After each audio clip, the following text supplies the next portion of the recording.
মোহাম্মদ রফিক এবং অভিষেক দাস তারা দুজনেই একসময় ময়দানে খেলেছেন বড় ক্লাবের হয়ে।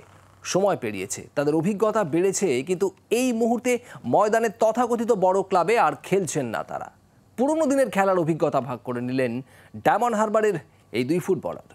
এবং ডায়মন্ড হারবার নিজেদের গ্রুপে এই মুহূর্তে শীর্ষস্থানে রয়েছে এবং সুপার 6 নিশ্চিত বলা যায়। আমার সঙ্গে রয়েছেন অভিষেক দাস এবং মোহাম্মদ রফিক। প্রথমে অভিষেকের কাছে আসবো। বড় ক্লাব খেলে ডায়মন্ড হারবার খেলা একটু কি এক্সপেকটেশনের প্রেশার ছিল? দেখো, অবশ্যই আমরা এই টিমে এসেছি, আমি লাস্ট 3 বছর থেকে এই টিমে আছি। রফিক এবছর নতুন এসছে। আমরা অলওয়েজ এই টিমটাকে অনেক হায়ার লেভেলে নিয়ে যাওয়ার চেষ্টা করছি। পাস্ট 3 ইয়ার্স থেকে ফার্স্ট ডিভিশন থেকে আমরা কলকাতা লিগে এসেছি, লাস্ট ইয়ার 3rd পজিশনে ফিনিশ করেছিলাম। তো এই বছর আমাদের ফার্স্ট হওয়াই মেন টার্গেট আর কি। তো সেই জায়গায় আমাদের এক্সপিরিয়েন্সটা অনেকটা টিমের জন্য অনেক ইম্পর্ট্যান্ট আমার মনে হয়।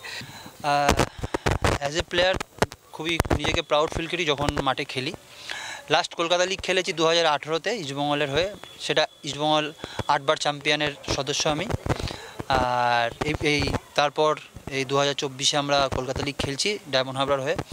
আমি খুব খুশি যে টিমের হয়ে কলকাতা লিগ খেলছি। চাই অ্যাজ এ সিনিয়র প্লেয়ার যে টিমকে যতটা আগিয়ে নিয়ে যেতে পারি, টিমকে যতটা সাপোর্ট করতে পারি, যাতে ইন ফিউচার খুব ভালো করুক টিম। কলকাতা থেকে এমন একটা টিম আসুক যেটা কলকাতা বাঙালি ছেলে, কলকাতার একটা ইনভলভ তৈরি হোক, যে ডায়মন্ড হারবার 3টে বড় টিমের মধ্যে আর একটা টিম রেডি হতে চলেছে।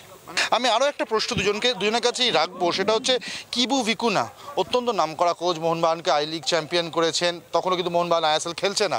তো তার কোচিংয়ে খেলার অভিজ্ঞতা, আমি অভিষেকের থেকেই শুরু করি। অবভিয়াসলি তার আগে আমি একটা কথা আপনাকে মেনশন করতে চাই যে আমাদের যে কলকাতা লিগে যে স্কোয়াড আছে তার মধ্যে মোর দ্যান 18 or 19 বাঙালি ছেলে আছে, যেটা বড় প্রধানে যারা খেলছে তাদের আমার মনে করি নেই। তো অবভিয়াসলি এই ক্লাবটা একটা বাঙালি ছেলেদের এত ভালো প্ল্যাটফর্ম দিচ্ছে, তো এটা একটা খুব বড় ব্যাপার। তার থেকেও বড় ব্যাপার, ওরা যাকে কোচ করে রয়েছেন পাস্ট 3 ইয়ার্স থেকে, কিবু ভিকুনা আমাদের কোচ হিসাবে আছেন।